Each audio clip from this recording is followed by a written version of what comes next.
I'd like you to think with me, who is someone's marriage that you think, I would love to have a marriage like theirs? Now, here's what I'm going to tell you. They have learned one particular skill in their marriage that you need to learn. And that skill is what I'm going to talk about today. Stay with me. Thanks for listening to this edition of Living on the Edge with Chip Ingram. Living on the Edge is an international discipleship ministry featuring the daily Bible teaching of Chip Ingram. I'm Dave Drury, and we're in the middle of Chip's series, Keeping Love Alive, Volume 2. Throughout these messages, Chip's been teaching from Colossians chapter 3 and highlighting 4 biblical skills great marriages have in common. And the skill Chip's about to talk about may be one of the hardest to learn. But if you can do it, you'll radically transform your relationship. Well, on that note, here's Chip with today's message. We are looking at skill number 3. It's how to resolve conflict. Are you ready for this? Peaceably. So nobody gets hurt. Number 1, here's a biblical perspective of conflict. Number 1, it is inevitable. Jesus said, in the world you will have tribulation. So we wouldn't be surprised. Second, it flows from our differences in perspective. Paul and Barnabas, remember? John Mark was a flake. He went back. The next trip, Barnabas says, hey, I think we should take John Mark. He's the son of encouragement, his gifts, his philosophy. Everyone fails sometimes. Let's bring him along. Paul is very mission A type. You know what? We are not going to sacrifice the mission. He blew it one time. The mission is more important. If you want to help him, you stick around and help him. And it says they had such a sharp disagreement, we get our word schism. And Paul and Barnabas went different ways. I don't think either of them were wrong. One was an encourager that needed to help a guy. The other realized, you know what? Jesus told me to take the gospel to all the world, and I can't risk the mission on a guy that I can't depend on. So there's differences in perspective. Sometimes it's just selfish desires. James would say, what are the causes of fights and quarrels among you? Don't they come from your desires or your lusts that battle within you? You want something, you don't get it, you kill, you covet, but you can't have what you want. You quarrel and fight.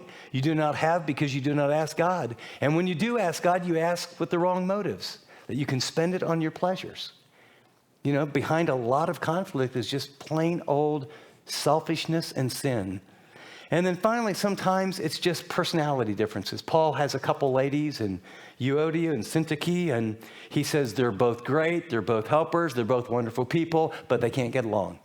Maybe it's personality. We don't know, but they needed an outside help. They needed a counselor, according to Paul. I want you to get these 2 ladies together. They're both super, but together, they just rub each other the wrong way. All I want you to get is this. Conflict is normal, and healthy conflict produces an opportunity for growth, but can be destructive unless addressed wisely, lovingly, and with rules to govern the process. How many of you have a very clear pattern that you follow when there's conflict? Yeah, this is what we do when we have, when we have a discussion. What you really mean is an argument's about to burst out, but you have a plan when you disagree. All I'm going to do is I'm going to give you a plan. So our text is Colossians chapter 3, verses 12 through 17. If you're kind of getting it, is so as those who've been chosen by God, holy and beloved, that's who we are, we're putting on a heart of compassion, kindness, humility, gentleness, and patience, bearing with one another and forgiving each other, whoever has a complaint against anyone. Forgiving one another, just as the Lord forgave you, so also should you. And beyond all these things, put on love, which is the perfect bond of unity. And let the peace of Christ rule in your hearts, to which you've been called into one body, and be thankful. The command is, here's the command, it's real simple. We are to deal with our mates as Christ has dealt with us and deals with us. Okay, that's the issue. If you get nothing else, what would that look like if you would say, There's a conflict, there's a disagreement, I'm angry, I'm bitter, I'm resentful. Why did she do that again? I can't believe he did that. We've talked about it 100 times, and when you come together, your one goal is, I want to treat him or I want to treat her the way Christ treats me. Doesn't mean you're not going to have conflict, but I'll guarantee if you bear with one another, if you forgive one another, if you, beyond all these things, put on love, and if you let the peace of Christ rule in your hearts, it'll come out a lot differently. Let me show you what these words mean. Bearing with one another is just basically, what are things that cause tension? And they're not necessarily moral or wrong, but there's certain things, unless you've been married like 6 months, right? And they're still in la la land. Oh no, she's so wonderful. She's never done anything wrong ever. He's so strong. He's so handsome.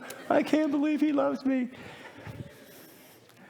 18 months later, I can't believe, right? This is, how do you put up with the things that people do, some that might be wrong, but more, this is the idea of idiosyncrasies, of things that rub you the wrong way, that we've talked about them, and they just keep doing them. And he says, bear with one another. In other words, it's deal with tension and things that bother you in a constructive way. And then forgive one another. This is a hurt or offense. The New Testament word for forgive literally is to release. And I'm going to dig in a bit more to forgiveness a little bit later, because get clear, forgiveness is a choice to not pay the other person back for what they've done. I release you. And what comes up in our minds is, that's not fair. I'm not going to let him off the hook. No, you don't let him off the hook. What you do is you say, I'm going to take this offense and I'm going to release it and I'm going to put you on God's hook. He's the just one. And you do. People who refuse to forgive are people who drink poison and think it's going to kill the other person. When you don't forgive, I mean, it's medical. It's ulcers, it's migraines. It's low immune system. Lack of forgiveness will destroy your life. It will destroy your soul. By the way, our Father, who art in heaven, hallowed be thy name. Thy kingdom come, thy will be done on earth as it is in heaven. Give us this day our daily bread, and forgive us our sins or trespasses as we... Remember what Jesus said? If you do not forgive your brother from the heart, your heavenly Father will not forgive you. This is really important. So we'll talk about, it doesn't mean, by the way, forgiveness and reconciliation aren't the same thing. You can forgive a person, that doesn't mean that everything goes back to normal. Sometimes trust has to be rebuilt. Or sometimes a person in some other circumstances are dangerous and you forgive them, but that abuser can't be in your life anymore. Or in one of your kids' lives. We'll clarify that, but I just want to get through the passage. Whoever has a complaint, in other words, it bothers you. It just really bothers, what they have done really bothers you. It's personalized and it's ongoing. And so just as the Lord forgave you, so also should you. And then he goes on to say, let the peace of Christ rule in your hearts. And that word rule, it's the idea of a century walking back and forth. And literally the idea is in the midst of a conflict, instead of your right or their right, it's a picture of let God be the umpire. What does he think? What's his estimation? We'll learn in just a minute that every conflict in marriage, there's never a winner and a loser. There's either two winners and two losers. Oh, you might win the argument. You might make them feel bad. You might even get your way. But if you win and they lose, remember, you're one. So he says, let the peace of Christ rule. Why? You're called into one body. You're unity before God. He's talking about the whole church. But wow, if he's talking about the church, how much more a couple? And then this commandment to be thankful, to focus on what we have instead of what's lacking. Turn the page, if you will, and I want to give you this picture before I walk through a little acronym that's helped me. I have Jim Burns is a good friend, and he's a marriage and family therapist and speaker. And he says there's a negative dance and there's a positive dance. And it's very predictable. So you start at the top, there's tension, friction, problem, pain, misunderstanding. And you can fill it in. In fact, for some of you, you don't have to think too hard. You can just think of some of the real recent ones. The negative dance is defensive, blaming, anger, control, attack, and the I language appears. I did this. You ought to do that. I did this. It's very defensive. Why did you do that? And it usually escalates in tones of voice, often in yelling, and then when it gets really bad, sometimes it gets physical. And then there's a disconnect, emotional withdrawal, avoidance, pouting, acting, feeling superior. And then after that, you get detached because it's not resolved. You feel bitter, resentment, contempt, loneliness, unresolved issues, fighting, like a deadness in your soul. And the result, deeper tension and regret. It doesn't matter what the issues are. Most of the issues you fight about are symptoms, by the way. They're not even the real issue. When Teresa and I were having our worst times, when we did that dance almost on a weekly basis.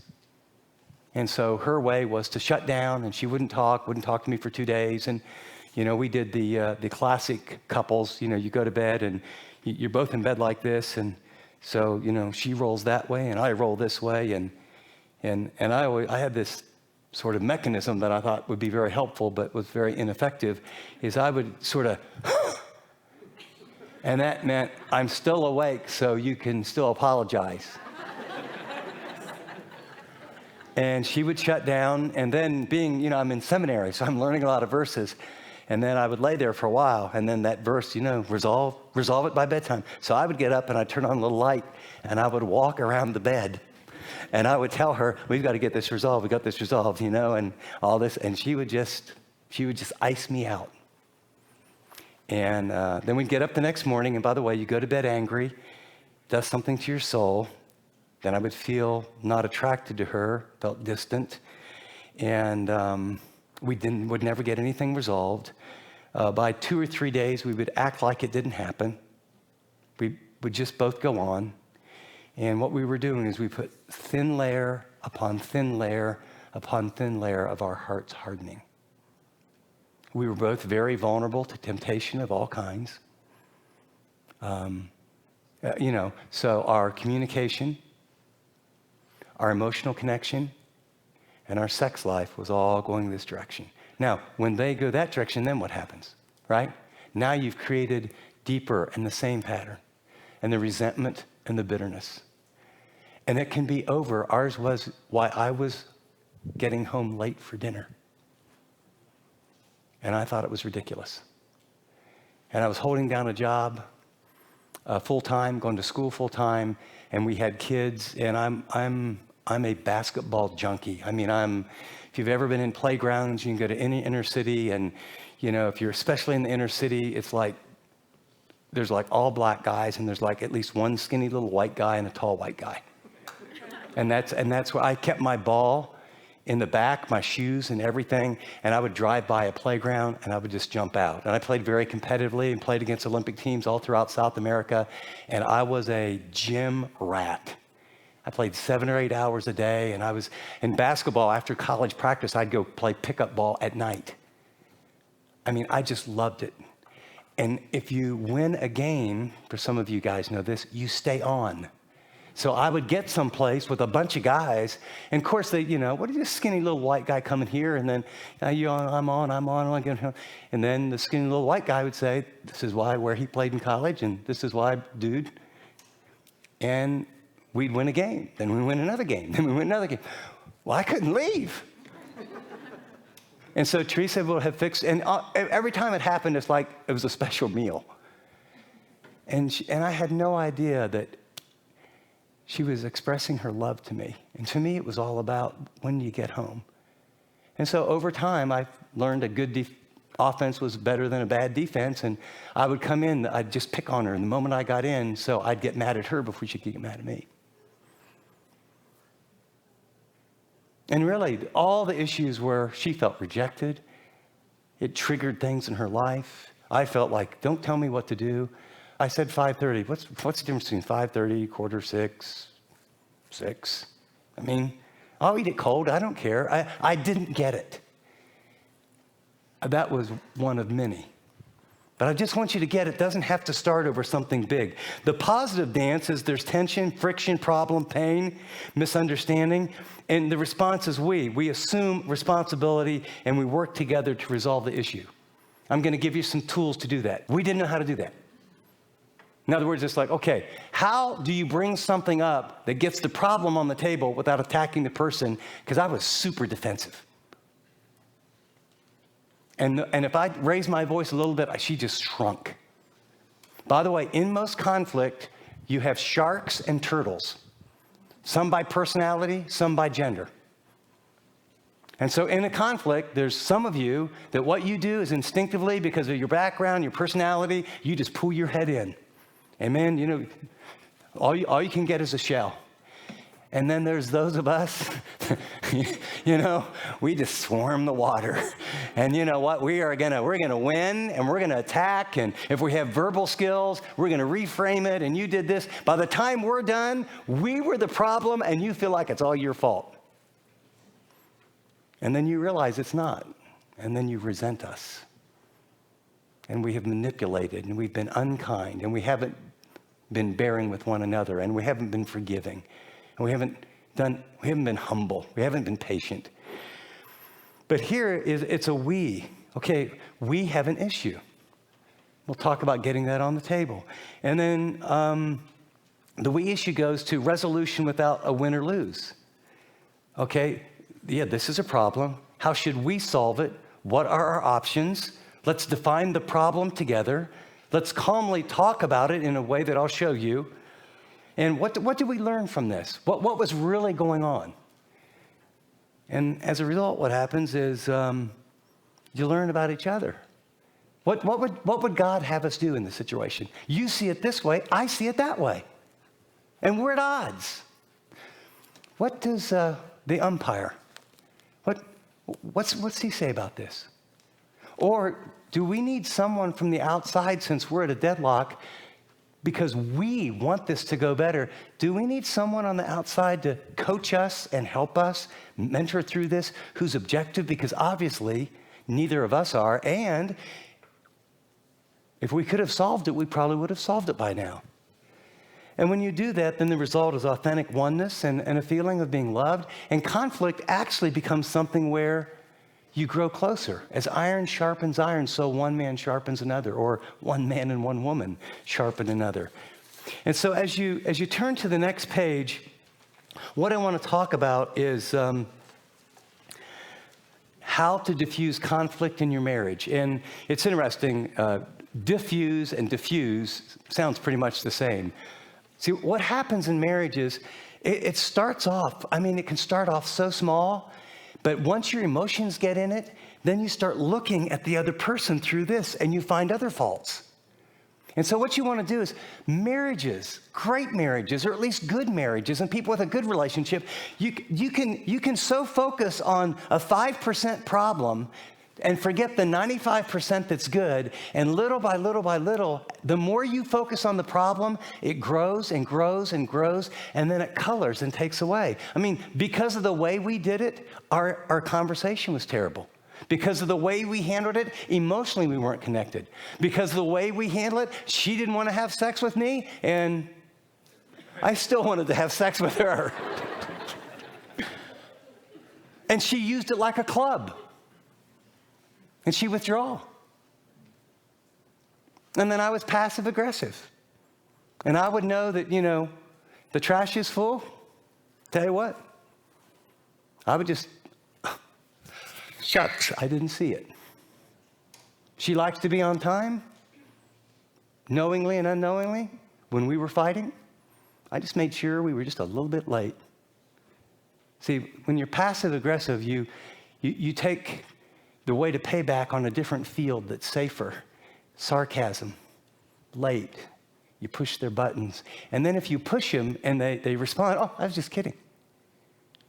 We play lots of games. And you know what it does? It destroys your soul and it destroys your relationship.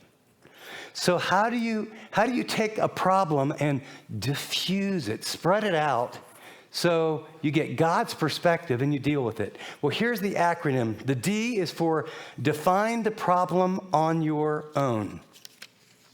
Define the problem on your own. Proverbs 15:4 says, the discerning heart seeks knowledge, but the mouth of a fool feeds on folly. When you have a disagreement, don't start by solving it with the person.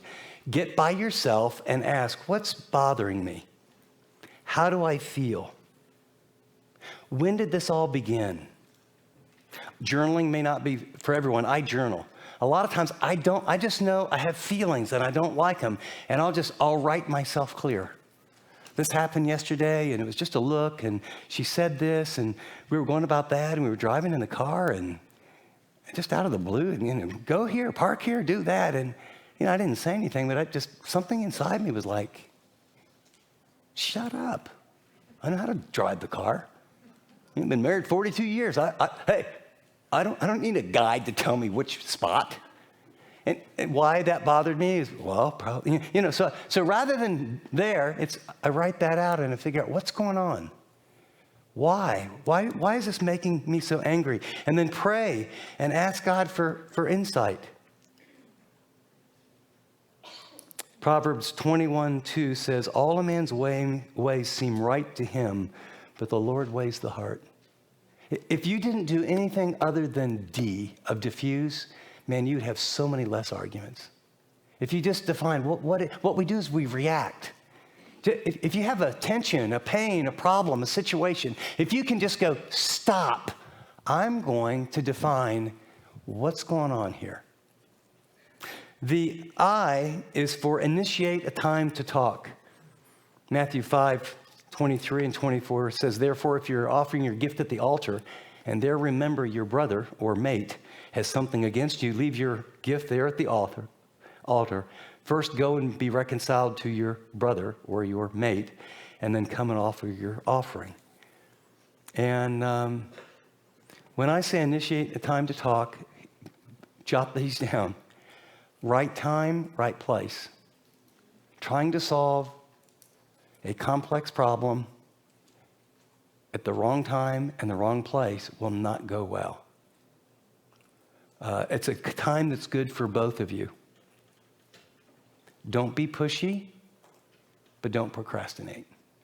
No, we really need to meet.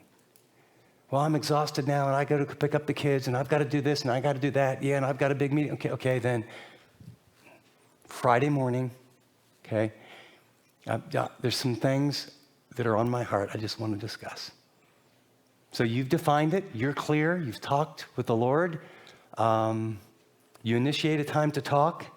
The F is focus on the perceived problem, not the person. Proverbs 18:19 says, an offended brother is more unyielding than a fortified city, and disputes are like the barred gates of a citadel. One of the huge issues in our marriage was neither of us, her family didn't have any conflict because it was illegal. And my folks, they would have conflict, but they came from the school, let's not do it in front of the kids. So we never saw how conflict got resolved. And my dad blew up and my mom stuffed. And you do understand that left to yourself, you pretty much do not what people told you, but what was modeled. And so when I said, some of you got to break out of old patterns and develop new ones. And so jot this down. This is going to be important. The way you bring up a problem without attacking the person is called a I feel message. This was on our refrigerator for 2 years. An I feel message. Let me tell you, and I'll just make it, because I want you to know that it doesn't have to be over a big thing. It's usually big stuff under the surface. So I'm late. Why are you late again? Don't you even care? You should come home on time. I fixed all this food and you don't even care. You don't even give a rep. Who are you to tell me what to do all the time? My lands, I'm working full time. I'm going to school full time. I'm supporting the kids. I'm up late. I'm up early. I'm studying Greek. Man, I got to have some fun too. Well, silence, bedroom. Here we go. 3-day journey. All over dinner, except it wasn't. What I would learn later is I spent all day doing something to say I love you, and I fixed it. You didn't show up, and you didn't even call. And what I heard was, there's no room for me to have a life of my own. I'm busting it like crazy. I'm already insecure about figuring out how to be a dad to 2 kids that I adopted a year ago. And when you start with that you should, you ought, man, for a man, those are fighting words. You ought, you should, you always, you never. That's how mothers talk to sons. Let me tell you, those are fighting words, both directions. Adults don't talk to adults like that. That's authority to inferiors. Well, then if that's true, then how do you get it on the table without saying you ought, you should, raising your voice? It's an I feel message. So here's the picture. These are the stories you're about to hear. The names have not been changed to protect not the innocent, okay? So this was, we're in counseling and we're working through all this. And so, it's another time and I'm feeling bad and I'm feeling guilty and I'm not going to attack her. But I walk in and it was such a great game. I mean, we just kept winning. It was so wonderful. And there's a brotherhood. There's something about hanging with guys you haven't met and doing it that I just loved. And so I walk in and the kids aren't around and the table's set and there's candles lit. And I'm going, oh gosh, why does she always do this when I play basketball? And she's thinking, why does he always play basketball when I do this? And so I came in and she goes, she was like calm in her right mind. No, I'm, no fire in her eyes. Hey, it's like, hey, something's wrong here, It's like you're on patrol and, I don't know what's wrong, but I can feel it. Something's wrong. And she goes, are you still hungry? I said, yeah, well, it's in the oven. I'll get it for you. No, sit down. Candles are still lit. Ooh. So she gets it out of the oven and puts it on the table and then she sits down. She doesn't look mad. Is this reverse psychology? What's coming on here? This is really starting to scare me. So, I eat and she lets me eat and do you like it? Yeah. And I'm thinking, I think I'm just going to get by with this, so right time, she processed personally what the real issue was.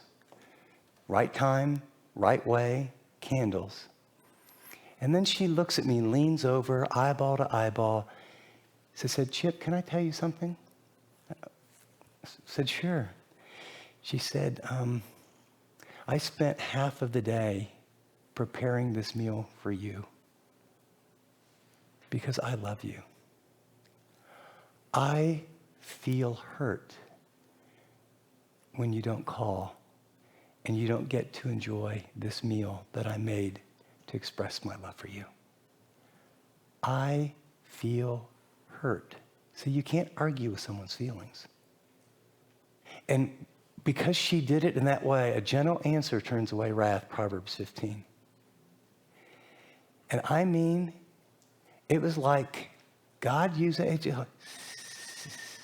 Oh, I mean, I just get up and fight like a real man. That was unfair.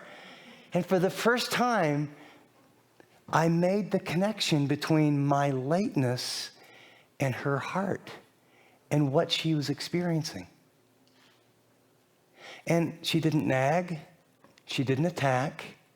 She gave an I feel message. And I can remember dozens of times later, guys, bros, man, it's been great, super, man, I got a hot date with my wife, I got to run. You want to take my place? And I bet I wasn't late 3 or 4 times in the next 5 years. Because now it's not about being late. I don't want to wound my wife. You've been listening to part 1 of Chip's message, Resolving Conflict Peaceably. And we'll be right back with his application for this teaching from his series, Keeping Love Alive, Volume 2. Are you and your spouse going through a rough patch? Does it seem like all you do is argue? Do you feel disconnected? If that's where you are, or you know a couple who's struggling, don't miss this series. These messages will help restore your commitment to your spouse and rekindle lost love. Chip shares 4 key skills that define a great marriage. And these aren't lofty ideas. These are practical ways you can build a lasting relationship with your spouse. Are you ready to get your marriage back on track? For more information about Keeping Love Alive, Volume 2, go to livingontheedge.org or call us at 888-333-6003. App listeners tap special offers. Thanks, Dave. I want to share an important request with you. If Living on the Edge is ministering to you, would you consider returning the favor? If you've been listening but haven't yet become a financial partner with Living on the Edge, would you prayerfully consider sending a gift today? And if you've given but could do it monthly, I can't tell you, it would make a huge difference. If we all pitched in, it would just make an incredible difference in terms of what we can do here to reach and care for more people. So thanks so much for all that you do, and thanks for just praying and doing whatever God shows you to do, and we will receive it with great gratitude. Well, as you prayerfully consider your role with this ministry, I want to remind you that when you partner with Living on the Edge, every gift is significant. When you stand with us financially, our ministry efforts and resources are multiplied in ways that only God can do. Now, to send a gift, call us at 888-333-6003, or if you prefer to give online, just go to livingontheedge.org. App listeners, tap Donate. Your partnership is a great encouragement. Well, now here's Chip with his application. As we wrap up the first part of this message, I just want to remind you of some things that we often forget. Number 1, conflict doesn't mean you have a bad marriage. Marriage wasn't intended to be easy. Arguments, conflict, misunderstandings, hurt feelings, struggles, unmet expectations. If you experience some of those in your marriage, I want to say, welcome to the NFL. I mean, we all have those. The difference is, how do you learn to attack the problem instead of the person? When we collide with our spouse over an issue, if we can learn to not allow our emotions to engage quickly, our anger or our mouth to get rolling before we begin to think and to process, and what I call diffuse the anger, diffuse the situation so it gets spread out, and then you get perspective, and then you have some skills to begin to address, okay, what's really going on here? Why do I feel this way? What's behind this? What's the highest, best, most loving explanation for why he said that or did that, or she said that or did that? And so what Christ calls us to do is not return evil for evil. And by the way, please don't hear me saying there's a big argument. Some of the deepest conflict is you get wounded and it happens inside. And you don't say anything, but your heart just starts to get hard. And it gets hard, and then for some of us, we're passive-aggressive. In our next broadcast, I'm going to walk through some very specific ways to address the core issue and how to diffuse that conflict. Just before we close, our mission at Living on the Edge is to help Christians live like Christians. And one of the ways we do that is by giving away free resources. So when you hear a message that's especially helpful, we hope you'll pass it on to others. They're easily shared from the Chip Ingram app or by forwarding the free MP3s from our website, livingontheedge.org. And don't forget to include a note about how it made a difference in your life. Well, be sure to be with us again next time when Chip continues his series, Keeping Love Alive, Volume 2. For the entire team here, this is Dave Drury saying thanks for listening to this edition of Living on the Edge.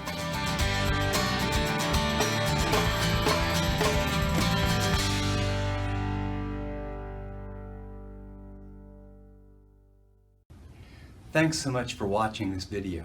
If you'd like to watch more content like this, click and subscribe here to our channel. And by the way, if you'd like to know more about Living on the Edge, find out about more resources, maybe get on the mailing list, go to livingontheedge.org. See you next time.